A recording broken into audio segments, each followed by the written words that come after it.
नमस्कार दोस्तों, मैं डॉक्टर पूजा खेत्रपाल आज आप लोगों के समक्ष जो वीडियो लेकर आई हूँ। पिछले वीक एक वीडियो वायरल हुआ था त्रिपुरा में शादी का, जिसमें डीएम यादव ने शादी की सेरेमनी में जाके हदरम मचा दिया था। वहाँ के लोगों के बीच में अरेस्ट अरेस्ट अरेस्ट चिल्लाकर लोगों को डराया और धमकाया और गिरफ्तार किया था। तो is this act done by him was lawful और अनलॉफुल? क्या जो उनका कंडक्ट था वो प्रोफेशनल मिसकंडक्ट में आता है? कई लोगों के दिमाग में क्वेश्चन था, जब धारा 144 लगी होती है तो डीएम के पास क्या इस तरह के पावर्स रहते हैं? इन्हीं सब क्वेश्चंस के आंसर के लिए आप लोगों के समक्ष ये वीडियो प्रस्तुत है। तो वहाँ पे भी त्रिपुरा गवर्नमेंट ने इम्पोज किया था कर्फ्यू और 1000 रुपये फाइन और सोशल डिस्टेंसिंग के अगर वायलेशन होता है तो उसके ऊपर। तो ये जब आप अगली स्लाइड देख रहे हैं, जिसमें Tripura government on Wednesday impose night curfew from 10 PM to 5 AM till April 30 and enforce several measures amidst to the fresh wave of COVID-19. Chief Secretary Manoj Kumar, capacity of chairman of the State Executive Committee of the Tripura State Disaster Management Authority, issued a memorandum to put it forth to the measures, and they include a penalty of rupees 1000 for violation of social distancing norms in transport, business and public places. तो ये यहाँ पर ये वाला जो curfew का order है ये यहाँ पर भी लागू हुआ था रात को 10 बजे से लेकर सुबह 5 बजे तक। अब जब ये डीएम पहुंचते हैं सेरेमनी में, मैरिज सेरेमनी में, तो ये बोलते हैं धारा 144 लगी है। तो सेक्शन 144 होता क्या है?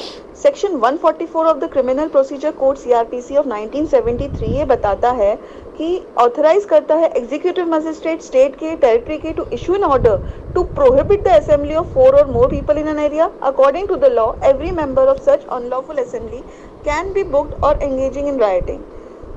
सेक्शन 144 इम्पोज करता है as in cases of nuisance और apprehended danger of some event that has potential to cause trouble और डैमेज टू ह्यूमन लाइफ और प्रॉपर्टी। सेक्शन 144 और CrPC generally prohibits the public gathering. तो जो शादी थी एक पब्लिक गैदरिंग के अंतर्गत आता है। Section 144 has been used in the past to impose restriction as a means to prevent protest that can lead to unrest or riots. दंगे बलवा ये जो होता है उसको रोकने के लिए लगाया गया था। The orders to impose the Section 144 have been conferred to executive magistrate when there is an emergency situation. तो अभी जो ये कोविड है, ये एक इमरजेंसी सिचुएशन है, इस वजह से 144 लगा है और इसमें बकायदा डीएम के पास पावर है। सेक्शन 144 जो है also restricts carrying any short weapon in that area where it has been imposed and people can be detained for violating it. Maximum punishment for such act is 3 years. तो 3 साल का इसमें punishment भी है।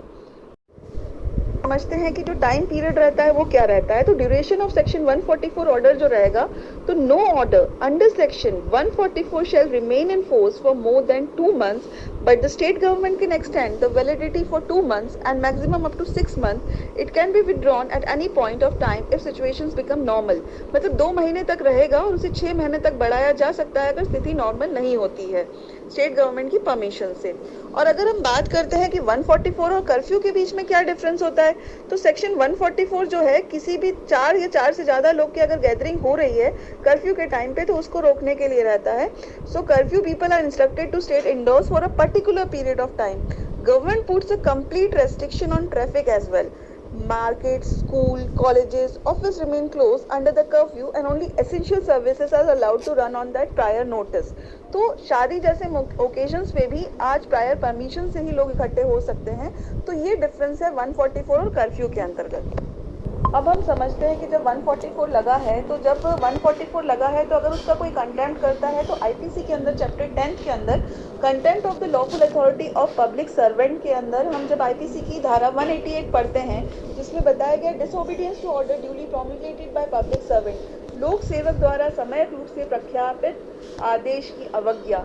जो कोई ये जानते हुए कि ऐसा लोक सेवक द्वारा प्रख्यापित किसी आदेश में ऐसे आदेश का प्रख्यापित करने के लिए विधि पूर्वक सशक्त है, कोई कार्य करने से विरक्त रहने के लिए या अपने कब्जे में की या प्रभावाधीन किसी संपत्ति के बारे में कोई विशेष व्यवस्था करने के लिए निर्दिष्ट किया गया है, ऐसे निर्देश की अवज्ञा करेगा। यदि किसी अवज्ञा विधि पूर्वक नियोजित किन्हीं व्यक्तियों को बाधा, शोक की क्षति अथवा बाधा, शोक या क्षति की जोखिम कारित करे या कारित कराने की प्रवृत्ति रखती है, तो वह सादा कारावास जिसकी अवधि 1 मास तक की हो सकेगी या जुर्माने से 200 रुपए तक का हो सकेगा, दोनों से दंडित किया जाएगा। और यदि ऐसी अवज्ञा मानव जीवन, स्वास्थ्य या क्षेम को संकट कारित करे या कारित करने की प्रवृत्ति रखती हो या बलवा या दंगा कारित करती हो यह कार्य करने की प्रवृत्ति रखती हो तो वह दोनों में से किसी भारतीय कारावास से जिसकी अवधि 6 मास तक की हो सकेगी या जुर्माने से जो 1000 रुपए तक का हो सकेगा या दोनों से दंडित किया जाएगा। अब हम बात करते हैं सीआरपीसी के चैप्टर 5 अरेस्ट ऑफ पर्सन की सेक्शन 41 व्हेन पुलिस में अरेस्ट विदाउट अ वारंट, बिना वारंट के पुलिस कब गिरफ्तार कर सकती है।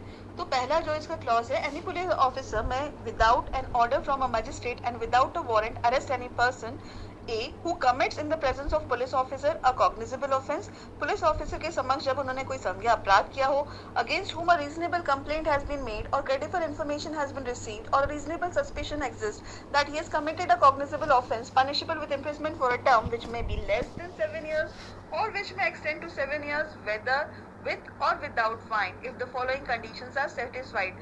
जब उनके पास कोई ऐसा सस्पिशन या ऐसा कुछ इन्फॉर्मेशन रहता है कि उसने क्राइम किया है जिसमें सजा 7 साल तक की या 7 साल से ज्यादा विद और विदाउट फाइन रहेगी, और जो क्लॉजेस हैं कि उनके पास रीजन रहता है, उनके पास कंप्लेंट आती है, इन्फॉर्मेशन आता है, सस्पिशन रहता है, ये रीजन रहता है बिलीव करने का कि उसने कुछ इस तरह का ऑफेंस किया है। नाउ बी का जो सेकंड क्लॉज है हम वो डील करते हैं। दूसरा क्लॉज की पुलिस ऑफिसर सेटिस्फाइड हो जाता है कि नेसेसरी है अरेस्ट, क्योंकि ताकि वो फर्दर किसी तरह का ऑफेंस नहीं करे, for proper investigation of the offence, proper investigation police वाले कर सकें, उस वजह से उसकी गिरफ्तारी जरूरी है। To prevent such person from causing the evidence of the offence to disappear और tampering with such evidence in any manner, कि वो किसी भी प्रकार से किसी भी साक्ष्य के साथ छेड़खानी ना कर सके, इसलिए उसकी गिरफ्तारी जरूरी है। To prevent such person from making any inducement, threat or promise to any person acquainted with facts with the case, so as to dissuade him from disclosing such facts to the court to the police officer। ऐसा भी यहाँ पे शादी के occasion पे कुछ भी नहीं था। As unless the person is arrested, his presence in the court whether required cannot be ensured। अगर उसको अरेस्ट नहीं किया गया तो वो कोर्ट में भाग जाएगा, आएगा नहीं, ऐसा भी शादी के ओकेशन में कुछ नहीं था। And the police shall record the making such arrest as reason in writing, provided police officer shall in all cases where the arrest of a person not required under the provision of this subsection record the reason in writing for making the arrest। Now we will deal with the BA section, against whom credible information has been received that he has committed a cognizable offence punishable with imprisonment for a term which may extend to more than 7 years with or without fine, with death sentence, and the police officer has reason to believe on the basis of that information that such person has committed said offence। Police officer को ये credible information मिलती है कि उसने कोई cognizable offence किया है जो डेथ सेंटेंस या 7 साल से ज़्यादा वाली सज़ा उसके ऊपर लागू हो सकती है। तो ऐसा यहाँ पे कुछ भी नहीं था। सी क्लॉज जो बोलता है कि वो प्रोक्लेम्ड ऑफेंडर था, यहाँ पर ऐसा भी कुछ नहीं था। और डी बोलता है in whose possession anything is found which may reasonably be suspected to be a stolen property and who may reasonably be suspected of having committed an offence with reference to such thing. उसके पास कोई stolen property बरामद हुई है, ऐसा यहाँ पे कुछ नहीं था। Who obstruct the police officer while in that event execution of his duty और हैज एस्केप्ड और attempt to escape from lawful custody. कोई भगौड़ा यहाँ पर नहीं था जो लॉफुली भाग कर आया हो। Who is reasonably suspected of being a deserter from any of the arm forces of the union. यहाँ पर ऐसा भी कुछ भी नहीं था। अब अगर हम बात करते हैं इसी के अंदर G clause, H clause, I clause और जो सेकंड है इसका प्रोविजन की subject to provision of section 42 no person concern in a non cognizable offence और against whom a complaint has been made or credible information has been received or reasonable suspicion exists of his having so concerned shall be arrested except under a warrant or order of a magistrate। तो ऐसा भी शादी वाले माहौल में कुछ भी नहीं था।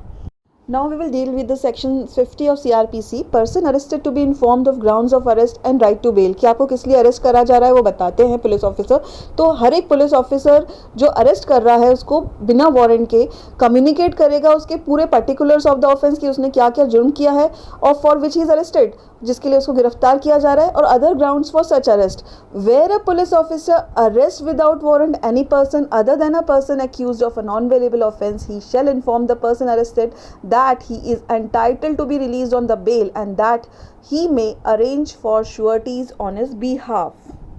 अब शादी के इसमें जो माहौल में डीएम साहब ने गिरफ्तारी की थी उसके बारे में हम थोड़ा सा पहले एक रूपरेखा डिस्कस करते हैं कि जो लड़की वाले थे उन्होंने बाकायदा परमिशन में जो शादी का कार्ड लगता है, कितने लोग आएंगे, कितनी गाड़ियां आएंगी, एप्लीकेशन के अंदर बाकायदा लिखा था। लगन का समय रात्रि 11:30 बजे का था, वो लिखा था। और ये सब चीज़ें जो थी उस पर डीएम साहब की परमिशन लेटर पे जो साइन भी थे।